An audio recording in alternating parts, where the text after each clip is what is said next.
What up, AfterBuzzers? There were so many twists and turns in tonight's episode. Stay tuned so we can get into all the juicy details of this week's episode of Sweet Vicious. You're tuning into the destination for TV superfan discussion, AfterBuzz TV. And now, let the buzz begin. I just love they played this song in the episode, and I was like, a good Chance song, right? God, Chance the Rapper. What? Hey, everybody at AfterBuzz, we're just jamming out here. Little jam session. I know, a little jam sesh. I hope you all are having a great week. We are going to get into all of the beautiful details of tonight's Sweet Vicious episode. So many twists and turns. We are down one of our co-hosts, but we do send all of our love to Renee. I know she's at home watching right now. We love you. Yes, but we are going to get right into tonight's episode 8 of Sweet Vicious, Back to Black. I'm Ryan Graham. We're going to get into all the details. You can find me on Twitter at Ryan with 2 N's Graham, and on Instagram at Instagram, and that's Graham like the Teddy Graham. And I am joined by my lovely co-host. What's up, AfterBuzzers? I'm your host, Christine Alexis, and you can always find me on Instagram and Twitter at Christine Bean. Yes, all right. So tonight's episode, I feel like this episode focused so much on relationships, and I'm into it. There was like we saw a great variety of relationships tonight. I feel like you saw a very happy couple, a couple kind of like having a little bit of trouble, a pretty toxic couple, and then a couple who's like in this really weird broken up state, and it's like wah wah. So I don't know. Yeah, exactly. That's exactly how I Good feel. timing. It was perfect timing. Thank you. So one of the funny things that happened was I was wondering where Fiona went, because like Harris had kind of like not mentioned her, and she's just kind of like been away, and I'm like, are they still a thing? And I was like, did I miss are they something? still boo-loving? What's going on? Because they were freaking frack. They were always together, and they were like, and it was so cute. And I was like, where's she been? She finally comes back this episode, and we see them talking about the bacchanal, which have you ever heard of such a thing? I haven't. I've never personally been into Greek life, so that was like news to me. The only thing I know of is like Rush Week, and like after you cross over, there's usually like a thing, but I didn't know what that was. I guess like I was in a fraternity, but like I've never heard that term before, and I really need to Google it. Like, so like if anybody out there, please send us your tweets, join us in the live comments. chat. Yes, join us in the live chat. Let us know if you know what that word means, because I was like, bacchanal, I've never heard that. But Fiona was all about it, and Harris was trying to play cool, and he's like, I'm in grad school. Like, Yeah. Side note, did that just like glaze over my head that he was in grad school? No, he said that like I mean, I guess it did glaze over Maybe. He's like made like little comments here and there that has like separated him. Like I think he said I could definitely undergrad tell a couple times. a separation, but I guess they just drove the point home this time. Yeah, like it was like made very clear. Like yeah. So he's in grad school or law school. I actually it could be law school. I thought he was. Yeah, I thought he was in like a law program there. I didn't think he was like. So maybe, but like there's a difference between like, so you can be like, there's like pre-law and then there's like actual law school. So maybe actually he's probably in law school now that I think about it. Now that I'm definitely thinking about it. But yeah, separated. Anyway, he's like a distinguished man. And it's funny that they're bougie. he is so bougie. God.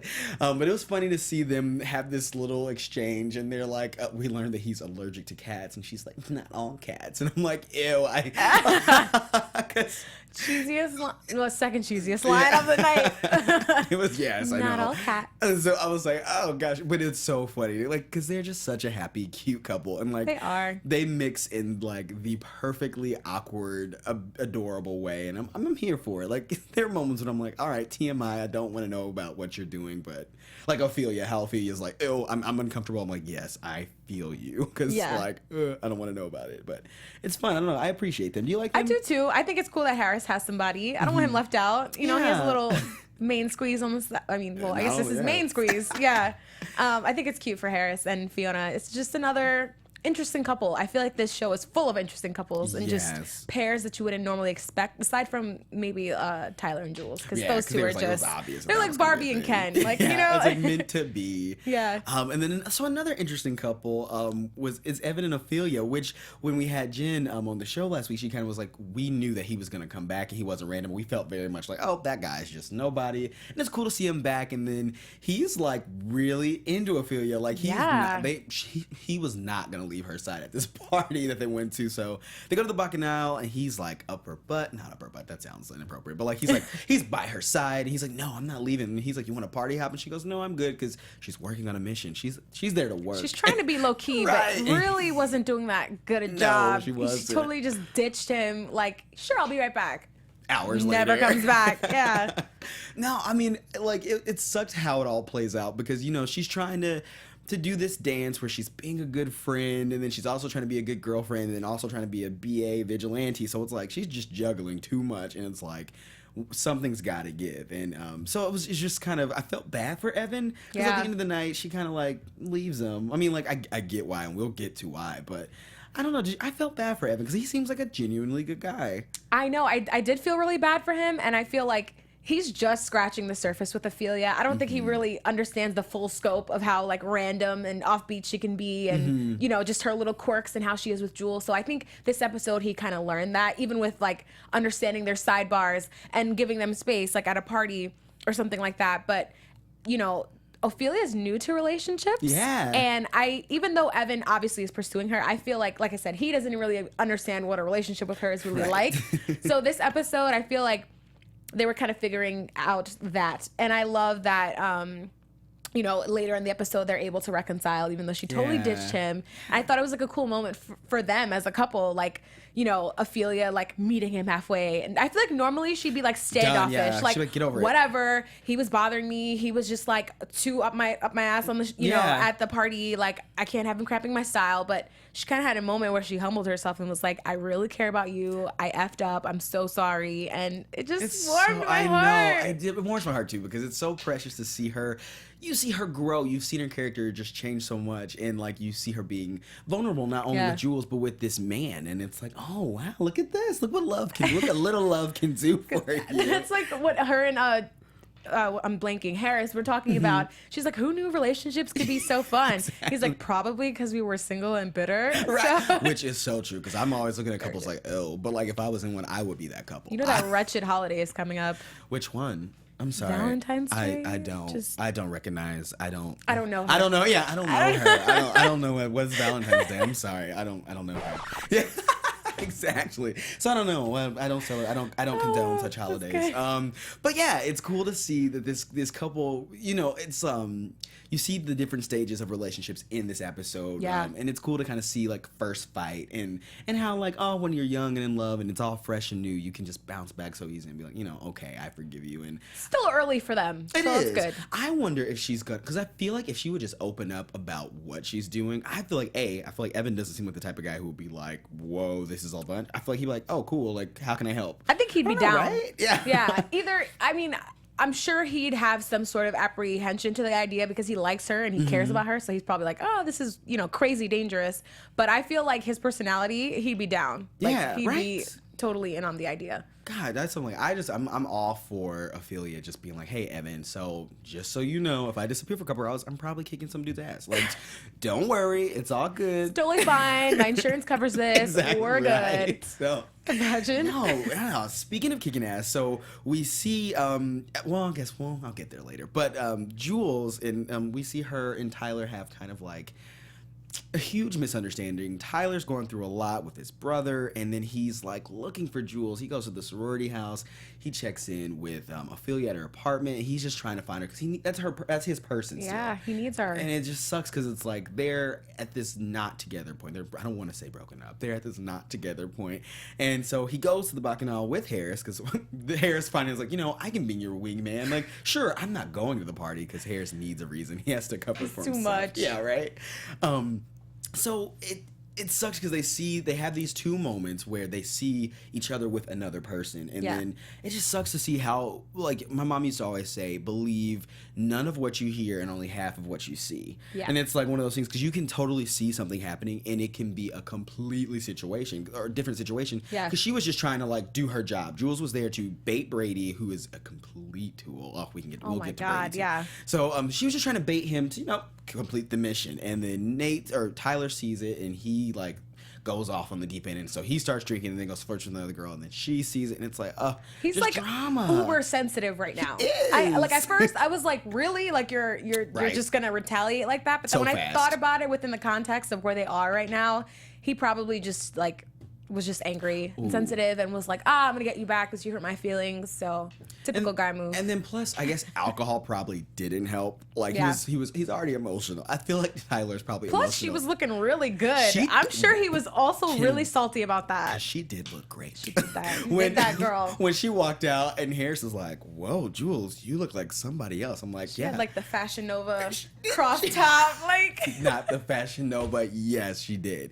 I was like, all right, Jules, I see you coming out. She looked did great. that. Yeah, Eliza Bennett, you look great. You always look great, but always. like that outfit, it was like wow. So yeah, it was just kind of this really strange miscommunication. I don't know. Have you ever had like something like that happen where someone saw something that you did or said and then took it completely left, and it's like, whoa, you don't know the whole story. Like you need to you need to hear my side, and I feel like neither of them was willing to like listen to the other person. And it was I don't know, I've totally been in a situation like that before. It usually never gets resolved. It's just my phone. Oh, okay, you're good. It just usually doesn't get resolved right away. It's just something you have to communicate about later. And if you really care about somebody, you'd hear them out. You can't just like jump to conclusions. It's like what you said. Yeah. Believe only half of what you see. Right. It's like you don't know what it is. Like every story has their side, your side, and then the truth, and that belongs somewhere in the gray area. So all of you people out there in love or seeing things happen, you gotta take a step back and listen to the other person's side of the story. Ryan's dropping gems right now, guys. I know. I am single, so I don't Part-time know. guru? I try. Okay, I don't okay. know. I don't. Yeah, but really, don't listen to me because I've never dated. So like, I might be the worst person. What? No, I've never dated. I've just not my thing. I'm very Ophelia, early What? Ophelia when it's like, I can't believe this. No, I just don't. I don't know. Oh, this is another story. We don't need to talk about This is a topic for off air. We gotta talk about this. Off air. But speaking of listening to the other side, there's the dark corner to listening to the other side. You also have to be willing to understand when your partner is a little unstable. And Kennedy, I'm almost done with her and Nate. Dude. Because at the beginning of this episode, when she was just like done with Jules, and she's like, no, and she just so easily forgave Nate. Like, she didn't even think about it. And she's just like, yeah, Nate, I'm just going to take you back. I mean, like, she was a little like pissy for a second, but like I feel like he barely worked for it to get her back. Like he did this whole thing with Miles, which shout out to Miles Hooper. He was like, I am a romantic comedy guru, and he goes to the Love Actually scene. That was too good. I love Love Actually. Like that's actually one of my favorite movies. I've never seen it. Like I get that scene, I know that, but I've never seen. And maybe I should be more into romantic comedies. But Miles was on point tonight. He was. I feel like he seems like he would be a good boyfriend. I'd rather Kennedy date him than Nate because he is an a-hole. Like. But even with that like grand gesture and that effort, I still felt like it was so insincere. I don't maybe because I just I built up I know, and I built up so much animosity towards Nate's character over the course of the season that seeing him do that was just like yeah, like, it was just like, I don't no, see the that's not sincerity enough. in your eye. Because even with, the conversation that he and Kennedy continue to have in their private time, when he's like, oh, we're going to make up, and he's cuddling with her, he's like, think about our formal and this and that. It sounds like he just needs a date for things, and he doesn't want to look bad. Like, I don't feel the sincerity from him that he genuinely cares about his girlfriend, who he cheated on with her best friend. Not only cheated, raped someone else. Exactly. Like, so, like, it wasn't, and he's trying to spin it like, oh, like, what we did. Like, she can't accept what we did. I'm like, okay, so there are multiple levels. I'm glad you brought that up. The whole idea of him being like, because the first thing he says when he's talking to Miles at the pizza shop, he's like, exactly. What is it going to look like if I don't show up with Kennedy to this party? It's not. It's not even about Kennedy. None of it is. It's all about him and what he looks like. He is so selfish and so self-centered. Because that's first problem. He's so selfish that he probably doesn't even realize that he raped Jules. Like, it wasn't like he still thinks that it's a consensual thing and she can't accept it. He's an idiot. Like, the actor's name is missing me, but he's doing a great job because I really am upset with him, and I'm like, that's good acting. It is, because I have to separate myself. Like, this is not him. I don't want to be mad at this man, but I'm like, God, you're a jerk, and it just sucks because he's so focused on himself that he can't even see how he's affecting other people. Like, he's not thinking about what Jules is going through. He's not thinking about what Kennedy's going through. Like, I'm sure finding out that your boyfriend cheated and then having your best friend say, like, what happened, and you were in this space of confusion, like, not to excuse Kennedy's behavior, because I do feel like she is not a good friend, has not been a good friend to Jules. She makes up for it, but I just feel like she's also in a weird space, and like he just doesn't appear to care. I think it's also foul that he expected her to get over something like that in a few days. Right? I mean, I know people who have sent a text to somebody that they didn't mean to, and their partner stopped talking to them for months. Yeah, like I was with one of my girlfriends, like, gosh, like this guy's really putting you through the ringer over a text. So, you know, and you know, didn't expect any sort of reconciliation for a long time. Now, someone rapes your friend, and you're supposed to just get over it. Okay, I'm over it. That's like, ridiculous. Yeah, I'm like, it doesn't make any sense. Even if it wasn't for rape, you cheated on your girlfriend. You need to be kissing the ground she went. Like, I just feel like, how dare you even try to get upset with her about anything? Like, what? Like, she can take her. She can take her sweet time. She can take her time. Oh no, it's annoying on so many levels. So later, and they make up, and she forgives him, which the thing that bothers me the most about this is that she so quickly forgives Nate, but stays adamant in her disdain or anger towards Jules, and I'm like, I feel like you knew Jules before you knew Nate, so that relationship is deeper than it, or at least runs years longer than you and Nate.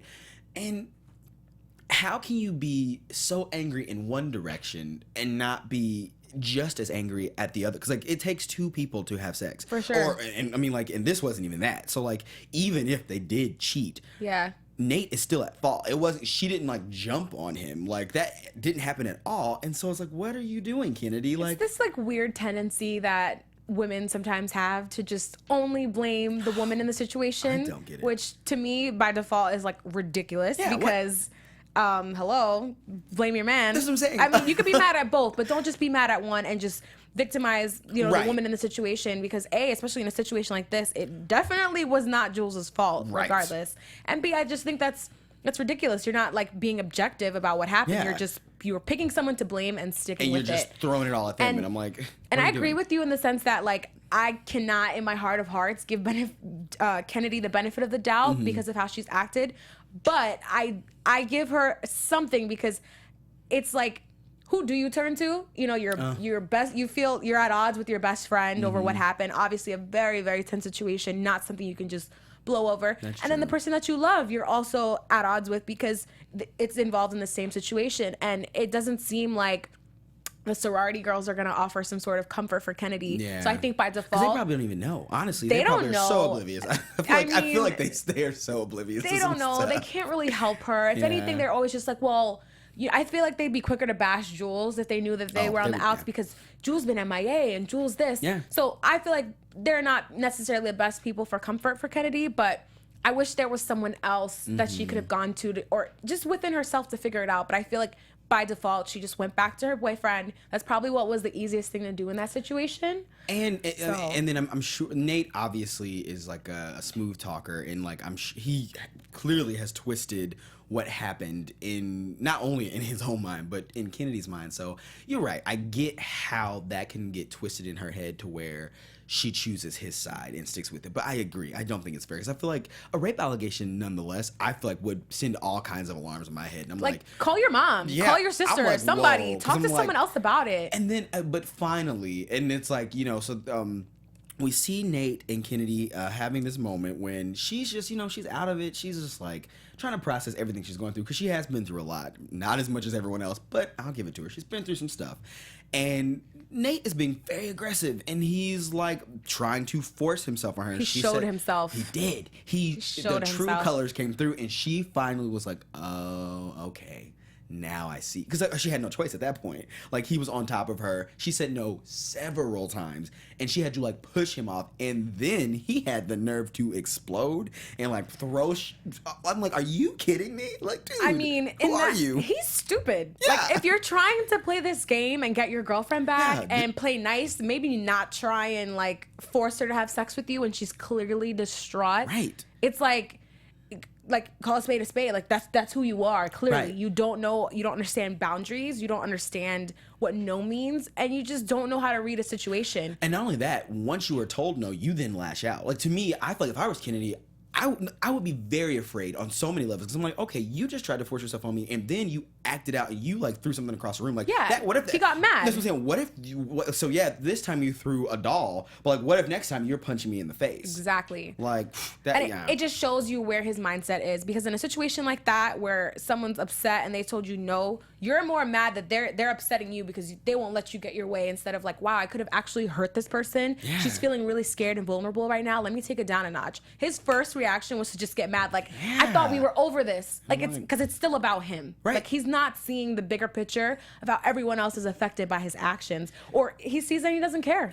I feel like he's a very selfish person, and he, like, you're right. I don't think he understands how to deal with his anger. He clearly has some issues, and I think it's beyond just like, I mean, the fact that he forced himself on Jules is its own issue, but he also has, I think, some other layers that he needs to deal with. And boundaries. Yeah, he needs to I mean, probably see a counselor and probably go to some therapy, and like, I don't know. But like, speaking of therapy, we also saw Jules lash out this episode. So Brady was the case this week, and he's this guy who got away with raping a woman or a young lady on campus. He kept a box of like her jewelry and like a picture of what happened. It was really weird. And I'm her like, panties. Yeah, I'm like, dude, like, are you proud of this? And so like, I get Jules' anger and how she wanted to get it out, but again, she's not dealing with it. She's lying about going to group, and then she finally gets Brady, and she just starts going to town on him. And I'm like, I thought she killed him. Like when she was punching, I thought so too. yeah, I was like, she's gonna kill him. And it was just like, she had blood on her face, and it was just like, whoa, you really are not handling this. Like, you are choosing to lash out instead of actually dealing with what's going on inside of you. And I'm like, Jules, come on. And I feel like she is pushing people away, because Ophelia calls her out on it and is like, yo, what you're doing is insane. Like, look at yourself. This is not us. Like, we are doing this to teach these guys a lesson, and like, it's not about killing them. And she's like, so that's what we're gonna do now. That's where we're being. And then Jules, I thought for a moment, because she took a beat, and I was like, okay, maybe she's gonna like take a deep breath and come back down. But nope. She just hit her with the most scathing words ever. That whole scene broke my heart, because I'm totally team Jules and Ophelia. Obviously, they are the dynamic duo that is Sweet Vicious. And I feel like since Ophelia has been in Jules' life, she's really helped Jules find her center and ground her and bring her back down to reality when things get really, messy. And I'm glad that in that moment, Ophelia didn't just be like, you hurt me, and like run away. Like, I'm sure she was hurt inside. Oh, yeah. But she took that moment to tell her about herself. Like, listen, you can be mad at me all you want, but you need to understand that what you're doing right now, what you're going through, is not okay. You need help. You need to face what happened to you. And like, deal with it. Yeah, deal with it. Beating people up, I mean, that's only gonna go so far. She had a good line. She said, this hate that's growing inside of you, it's just gonna get bigger and it's gonna grow, and she's never gonna be able to love herself and love someone else and really be okay with what happened if she doesn't work through those emotions and go through the nitty gritty. And it's like, she is, because she's not going through it and she's not dealing with it, she is pushing everyone away. So like, it started out as pushing away people that were bad guys, and like, so she would beat up guys or push Nate away. And then it started to seep into her personal relationships with people who care about her. Exactly. And it's like, she pushed Tyler away, she pushed Kennedy away, and now she's pushing Jules away, or Ophelia away. And it's like, come on, like, you, like the scene when she was like in the library, like sleeping, it was just like, man, like you've pushed everyone away. And it just, I don't know, it makes me sad. She unraveled. I feel like she hit rock bottom. And I thought it was ironic that everyone in the episode said, like, that's a question for Jules, or you need to talk to her. When everyone was trying to figure out, like, yo, have you seen her? What's up with her? Why like, is she hurting? She did this to me. She didn't tell you? And it's like, she's not talking to anyone, not even group. And it's like, Jules, you gotta talk. You gotta talk to somebody. So, I don't know. I guess one of the shining, like, moments of it is that we see Kennedy and Jules have this moment at the very end. Like, it was like, when Jules is all by herself and it's like, man, this sucks. Like, who can she turn to? Kennedy finally wakes up after Nate is like, thank God. She finally wakes up and is like, okay, I get it. Like, I see Nate for who he is. And I'm ready to like be like, all right, Jules, what are we gonna do? And so they have this moment of reconciliation after.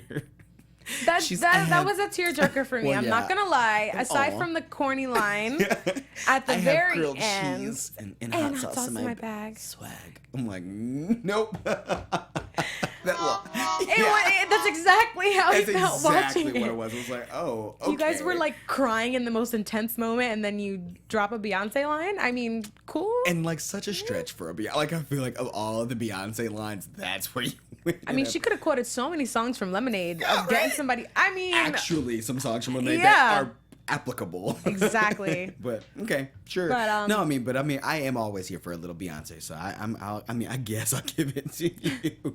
No, yeah, but I agree. That scene was very hard to watch because it was like, ugh, like because Jules, she was almost defeated. Like she was almost like the police and the campus doesn't want to hear me. Like they won't listen, and it sucks that is the truth for so many girls and young people because it's not just a female issue; it's a issue. Yeah, and you could see the surprise on Kennedy's face after she told her that because I think it even made it hit home even more for Kennedy, the fact that like the school wasn't there for her. She herself was not there for her own friend. I think it really made her understand wow, you really went through this alone. And I think it was really important for their friendship in that moment for Kennedy to say the words like, I'm sorry, I did not believe you. I am here for you. I support you all the way. Because it's one thing to be like, I'm sorry, I hope we can make up. But like I actually felt the sincerity in her at that moment. Because Jules, the last real conversation that Kennedy and Jules had before this was Kennedy looking her in the face and saying, I don't believe you, and closing the door on her. So I think they needed to have that moment where Kennedy's looking her in the eye and making sure that she understands, like, I'm here. Like, I'm sorry, I understand, and really, like, being on her side. Like being in her corner. That's the one person she really needed. And Ophelia said that. Because Ophelia goes to Kennedy and is like, "Hey, she's gone." Like, and I think that moment, coupled with the Nate moment, really is what did it for Kennedy. Like those pieces fit, and she's like, "Oh, I've been a terrible friend." Because honestly, Kennedy has been a terrible friend. Like it's like, are you kidding? Like she's so oblivious to anything that Jules was going through. Kennedy's been a terrible friend, and so it's good to. Like to me, this is the moment I needed for Kennedy. Yes. Because it was a redeeming quality. Because I was like, honestly, like, what are you offering? Like, you don't care that your friend just told you that this devastating thing happened to her. You aren't even trying to mend this relationship. You're blindly believing this a-hole of a boyfriend that you have. Like, and then at the same time, you want to be jealous. Because like, she even had a jealousy phase with Ophelia, and it's like, Kennedy, you can't have all of these things. Like, you know what I mean? Like, you need to pick a struggle because, like, you can't have them all. I think the viewers are also really happy with this. I know some people were tweeting me over the week just, like, expressing their frustrations as well. So I think we all needed this moment with Kennedy. And I think it's also really great timing because this is episode 8. And coupled with the preview that we saw of how things are going into it, like, things are going to, like, really get real and pick up over these last 2 episodes, and I think it was high time for their friendship to come full circle and for them to to really be real with each other. Like I feel like, because I feel like so much of their friendship, while not that they weren't real friends, because they were, but it felt very surface. And I feel like for the surface level, and it feels like for the first time they're like, okay, we are like my scars, your scars. We are hurt people, or we're. Because everyone's broken in some way, and it's like, okay, I'm gonna show you my broken pieces, and I hope that you accept them. And they laid it out there, and it's like, all right, and we are in this. And I'm so happy that Kennedy is like, yeah, let's get him. And I'm like, I am just curious to see, because the last time we see Kennedy and Nate, she's like, I mean, obviously you see it in her face, and she's like, all right, well, I know that this guy is a jerk, but she's still hugging him, and I'm like, so how is that gonna play out? Because we didn't see her really like confront him about like. We didn't see her confront him with the fact that she knows now, or that she believes Jules. So I'm trying to figure out how that's going to play. I hope so, because she's going to, I mean, at this point, she's going to have to be like, yo, like, you are a jerk. So I don't know. I just am curious to see where that goes. Sorry. No, I was just wondering, like, where they are in the school year at this point. You know what I mean? Because, like, if this happens and then they, like, break for the summer, like, I just want her to have a chance to... I would imagine. I don't know. Yeah, this is a good. I don't know where they are in the school year. I would either. imagine at least second semester. Yeah. Like that's what I'm. That's the vibe I'm getting. Like this feels very because he's talking about formals, and those usually happen at the end of the year. That's what I'm thinking. So like it's probably probably around now-ish, February-ish. Like I'm imagining it's that time in the school year. So I don't. Good question because I don't know where they are. I don't either. Also, does anyone go to class? Because I haven't seen a book. I'll give it to Harris. He's the only person I saw like doing work. He even have books when he was getting ready to go to the party. So that is true. He always has a book, but no one else. Also, is Tyler like enrolled in school? Yeah, but he's an art student. So it's like you never. I think we saw him like on campus, like creeping out, like looking for Jules. That's about it. I think that's the only time I've seen him like anywhere close to a classroom. That is true. That is true. Well, please, can we see your rosters? We need to be like Amazon. It's like, prove to me that you are a student. Right? Like, Captcha. Yeah, exactly. Please screen capture your class schedule. But no, so we leave this episode with two kind of big cliffhangers that happen at the same time. So Ophelia makes up with Evan. It's all cute. And then she's like, I'm going to spend some time with my BFF. One of my BFFs, Harris. She walks in and he's sitting like a mother who's caught their child in the dark and is just waiting, and it's like, do you have something to tell? That's what I got when he did that. Oh my I was like, God. This is my mom waiting for me after she knows I did something wrong and she's just waiting for me to lie to her. That was all too real. I've totally been in that exact same position one too many times. Like, do you have something to tell me?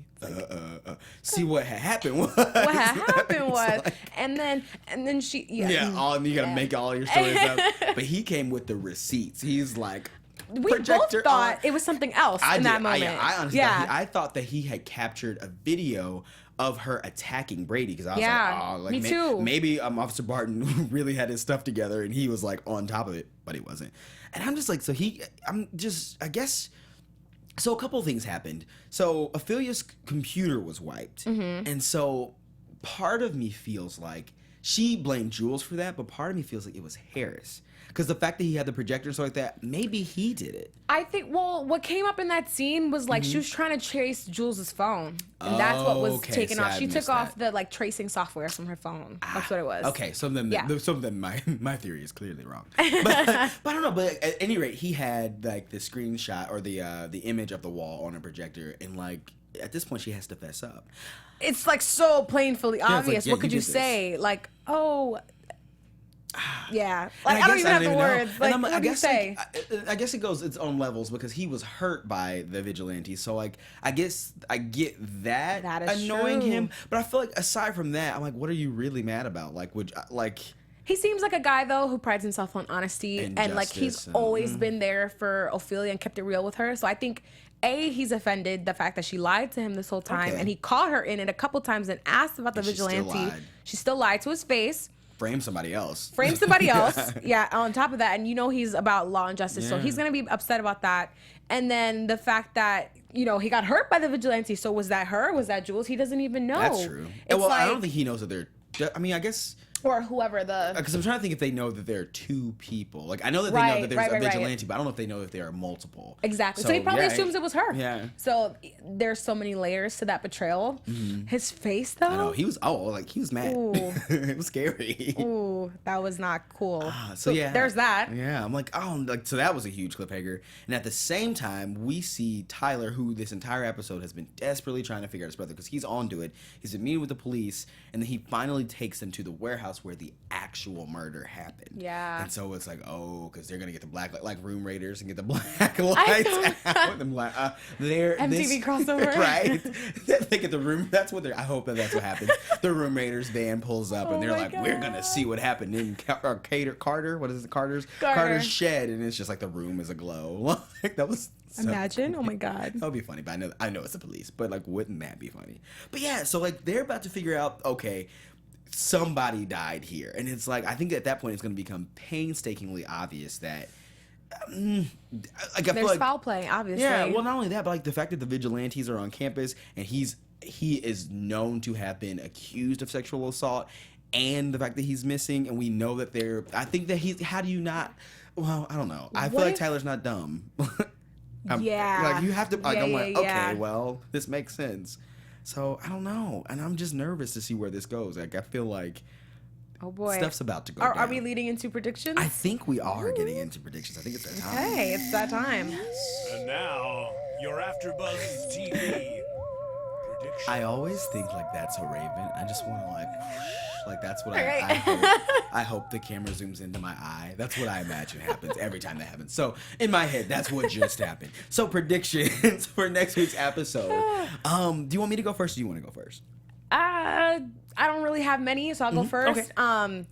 I think that things are gonna move pretty quickly with this trial that we get a little sneak peek of, and I have this sinking feeling that, you know, Jules will get justice, but then will also be slammed with this whole thing with Carter at the end of it, where she probably will feel better after everything is said and done and want to go to Tyler, and he's just like, I can't. Yeah, I'm done with you. And then their relationship is left in shambles. No, I totally agree. I feel like the murder is going to come out because of this case. Yeah. Because, like, they're going to start investigating her. And the other cases. And they're going to have to. Because they're going to be like, oh, this seems to be a pattern. Like, they're going to be like, there's a pattern of people who've been raped and attacked. Yeah. This is a rape case, and I feel like it's just going to have to come out, and then it's just going to blow up. And I agree. I feel like Tyler's going to have to walk away. Like, at least for a minute. I mean, I don't think he can be understanding about this. Like, oh, okay. Like, yeah. So unfortunately, I feel like that's going to be a thing.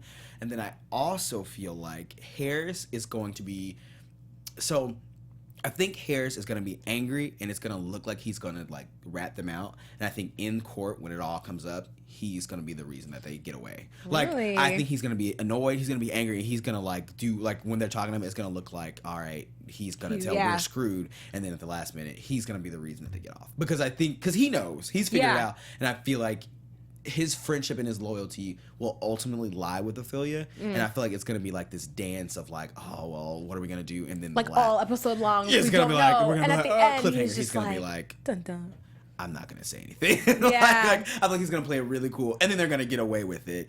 But I don't know. I mean, it's scary because I'm like, things are shaking up. Yeah, and I'm also really curious to see, like, on a larger scale, how this trial is gonna affect Darlington, because the deans have always tried to be hush hush about it, and opening this sort of investigation is gonna lead to an internal investigation of how the school handles it. Right. At this point, or are you gonna tell the courts to stop looking into it? Like, the dean and the school has to answer to it, and then larger scale, what are the sororities and fraternities going to think? Like, what kind of implications is that going to have on the actual campus? Are we going to get to see sort of, you know, people's reactions aside from just like the little snippets where you see the sorority girls? Like, we don't really get the full scope of the community. The community of like how everything they're doing in this little bubble can affect it. So it ripples. It ripples out. And I think that's something that, you know, a lot of survivors of sexual assault actually really want to happen, for to get justice, and then let everyone know and let it be something that changes, to help educate and make people know that, like, okay, yes, this terrible thing happened to you, but no, you don't have to stay a victim. Yes, you can get justice. Yes, I think it's important. There's hope. It is, and like, so that's one thing that this show continues to do is like shed that light on like some of the darkest parts of our society, because unfortunately we live in such a like hookup culture so fast, and rape culture is real. Yeah, and like people just don't get it. Like, I feel like people are just so unaware of what sexual assault is, what harassment is, and it's just people don't know, and it's not excusing behavior, but I feel like shows like this are important because it helps people like find their voice and be like, you know what, yes, like I hope that this show inspires people to step forward or to stop that person who's at a party who, like, you know that your fraternity is like dropping it's accountability. Like, you know, call somebody out, but dude, that's not cool. Like, you should not be that desperate to have sex with someone. Like, literally, you can, if you are that desperate, you can go pay someone, like, legitimately. Like, I'm not trying but like what I'm saying, like, if you're that desperate, like, don't victimize somebody. Like, that's there needs to be a moment of teaching and understanding, and, you know, I think it even touches on like privilege, you know, that you think that that these people are yours for the taking, and that you don't have to answer to anybody for what you're doing. And I think that's something interesting that the show is examining. And I also just really appreciate, you know, the entire cast and the MTV Sweet Vicious account for, you know, tweeting out resources that our viewers can use, you know, whether it's Ryann or it's on us. You know, there are so many outlets there that are there to help. And this show itself just pioneering this conversation, and it's a conversation that needs to keep happening, and that's why I'm really, really excited for these last 2 episodes, because it's gonna make the message of this show come full circle, in my opinion. And hit home. And I think that's something that we've all, like, you know, we've been on this journey with these characters, and we all want to see come to fruition at the end. And a season 2, obviously. I know. Like, yes, so we need more. I am praying for a season 2. So like, definitely send out all your tweets, your Instagrams, follow. your Facebooks. Yeah, like, follow, share. Like, we Tell need your a friends to season 2 watch, because it's a great show. Like, it's so good, and it's very important. So I mean, we just have to see the next couple episodes is going to be a huge mix of things that are going on. So I can't wait to see what happens. I think that's about it for today. It is. It's gonna be fun to see what happens next. Make sure you like, comment, and share on this video below. Tell your friends to go watch the show. Tweet us at AFTERBUZZ TV. We are so excited to be with you every week, and we are 2 more episodes away from the finale. And it's like, I know. And we may have some special guests in studio. Yes, we do have some plans. Can't say anything just yet, but I hope you guys tune in because it it will definitely be something to watch. Awesome, Christine. Where can we find you on the social medias? You guys can find me on Twitter and Instagram at Christine Beam. Awesome. You can find me on Twitter at Ryann with 2 Instagram, and on Instagram at Instagram like the Teddy Graham. Make sure to like, follow, share AfterBuzz TV. We love your support and your comments, so definitely keep hitting us up there. And we will see you next week for Sweet Vicious episode 9. See ya. Peace. From executive producers Maria Menounos, Kevin Undergaro, Phil Svitek, and the entire AfterBuzz TV staff, we would like to thank you for listening to the AfterBuzz TV network. To watch or listen to other after shows and post comments or questions, be sure to visit AfterBuzzTV.com. I'm Sir Richard Wentworth, and this has been a presentation of AfterBuzz TV. Buzz you later.